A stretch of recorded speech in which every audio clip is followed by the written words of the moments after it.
A few moments of your time should suffice, yes. You're a peculiar fellow, Wyvern. Master Wyvern was wondering if you could tell him about a certain single-edged sword you recently acquired. Oh, a true work of art, that one. Karen drove me hard on the price, but I would have sold her Radim here to get my hands on that sword.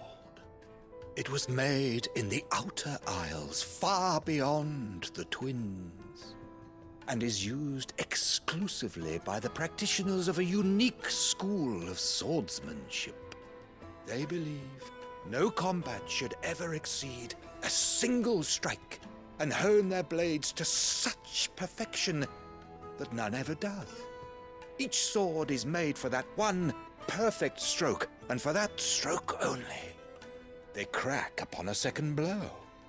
There's a brutal sort of beauty to it, really. But how do they hone such an edge? Fine question. Why, they use a whetstone, of course. Whetstones, rather. A whole array of them, ranging from the coarse to the fine. 10,000 licks with the sharpening stone, then 10,000 more. But it is the final stone which lends the blade its legendary sharpness. A mineral quite foreign to this great realm of ours. And that is the key. The secret ingredient. Wyvern, it occurs to me that my little lecture is hardly equal to services rendered. Take this, together with my regards. The very stone of which I spoke, far rarer among collectors than even the blade itself, and a far more fitting payment. Thank you. Pardon the intrusion, my lordship. However, it is long past time we prepared ourselves to depart. So it is. I am locked in bitter competition with a rival collector if I am one step. And there are many other collectors out there. Too many to count, but only one do I consider my nemesis. Lord Byron Rosfield. And is a perennial thorn in my side. I can imagine. Farewell, Wyvern. May our paths cross again. Radim, we mustn't dawdle.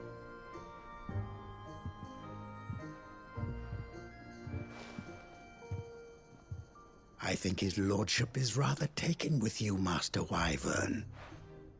Thank you again for your assistance. Coming, my lordship. I'll be right there.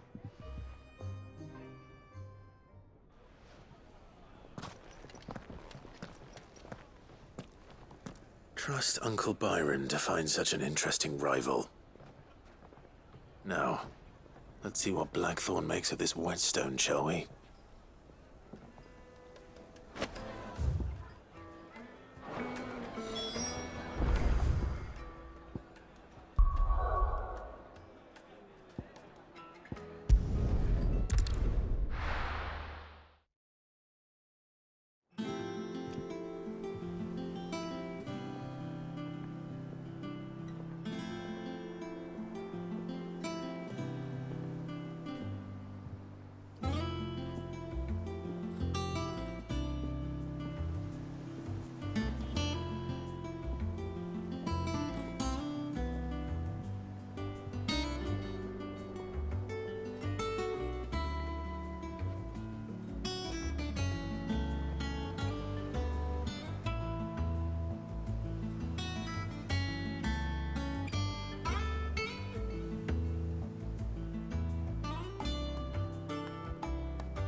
Is that the thing Tomes helped to build? Ned told me she was building a ship.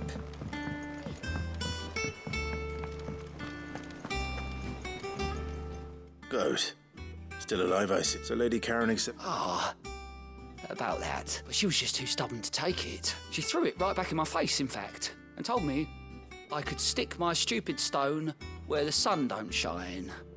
Karen refused payment. I hope it wasn't something I said. I'm sure you were as tactful as ever. Let me see what I can do. Oh, wonderful.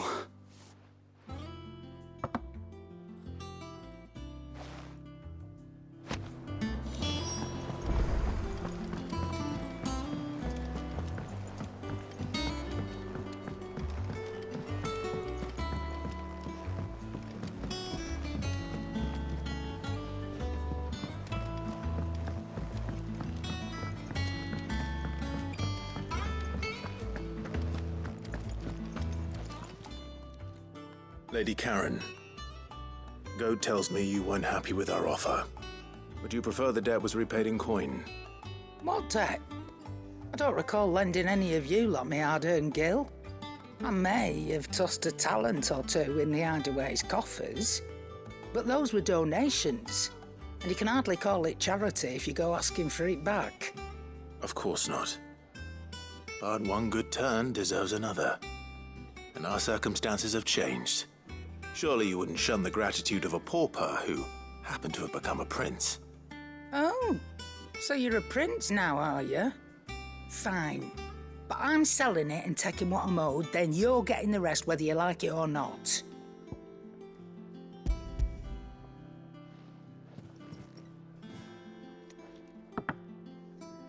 Where'd you even get this? A decent trader might nab 1,000 talents for a star ruby.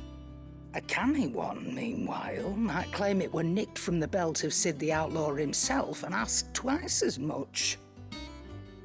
Might be I already have a buyer in mind. Might be you even know her. A fine continental maid whose beauty's only eclipsed by a guile in commerce. You wouldn't mind, would you? Not at all. Just be sure to tell her that it's always a pleasure doing business.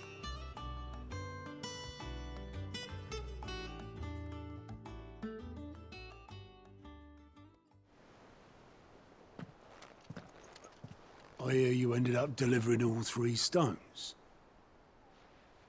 Thanks to this lump. I sometimes wonder what I pay you for. Speaking of which, I still haven't been paid last month's wages. Oh, so you remember what's owed to you then? Get your ass behind that disc of yours and don't get up before those ledgers are square.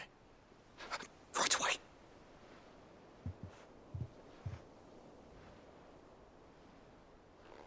I've seen that before. Yeah. Plenty of times.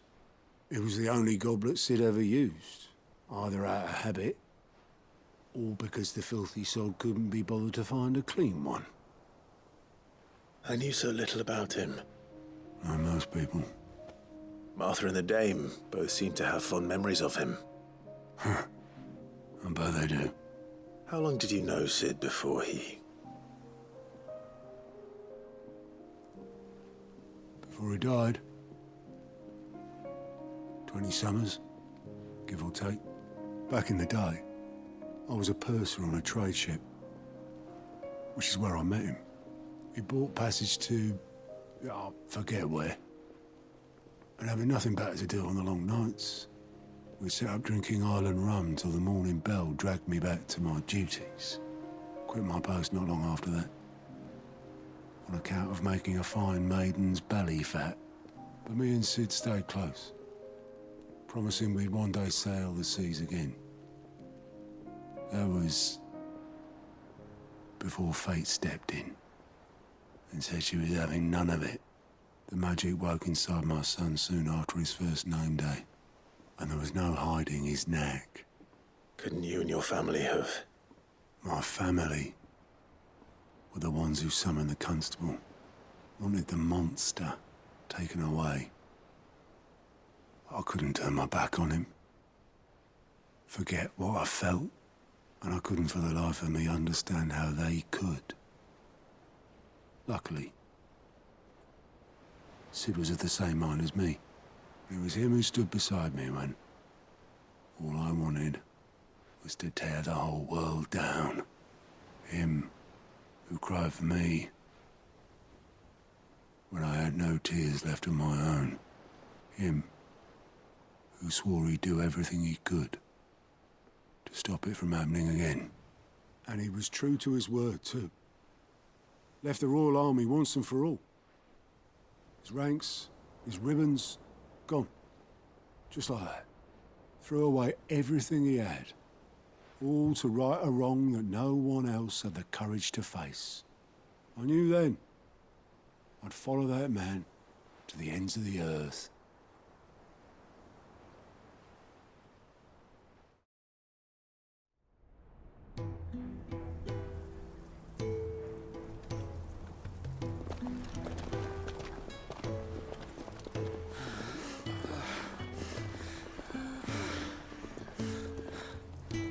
He was always too clever for his own good, was Sid.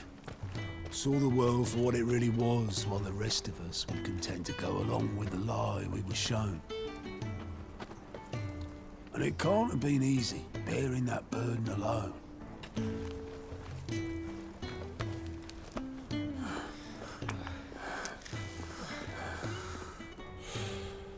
But he didn't let it stop him. He never lost faith in what he believed was right. And that gave us faith in him. Faith he'd steer us true. So I swore to myself that I'd always be right behind him, ready to catch the stubborn sod, if ever he should fall.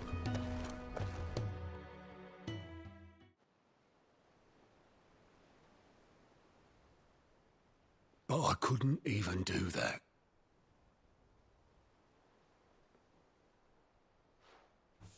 Ignore me. Just the ramblings of a tired old man.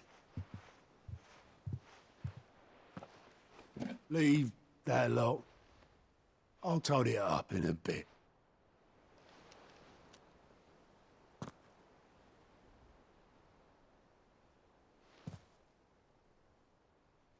This is Sid's handwriting.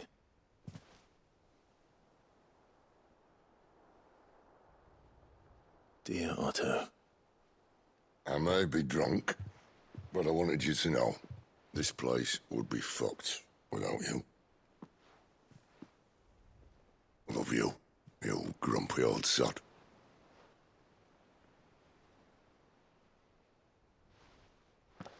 This note. What about it? Sid was right. Without you, we'd all be lost.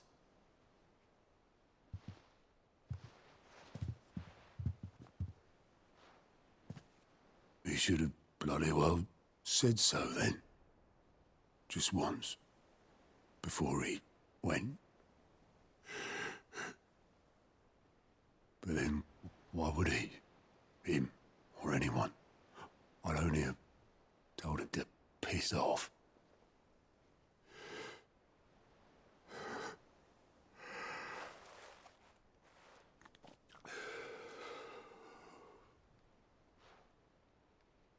You're wrong, though. Both of you. It was never just me keeping the hideaway afloat. It was all of us. I just shoved people in the right direction, and I barely seem to be able to do that anymore.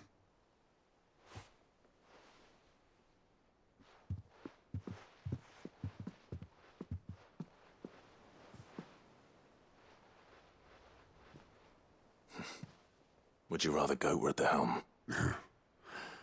Well, maybe I've got a few more years left in me. I'm going to hold you to that, Otto.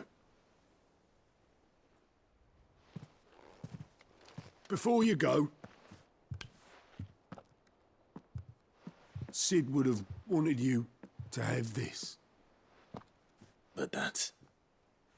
This'll do me just fine.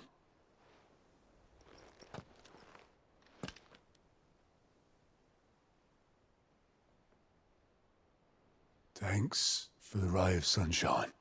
I'll see if I can't pay you back. Already have.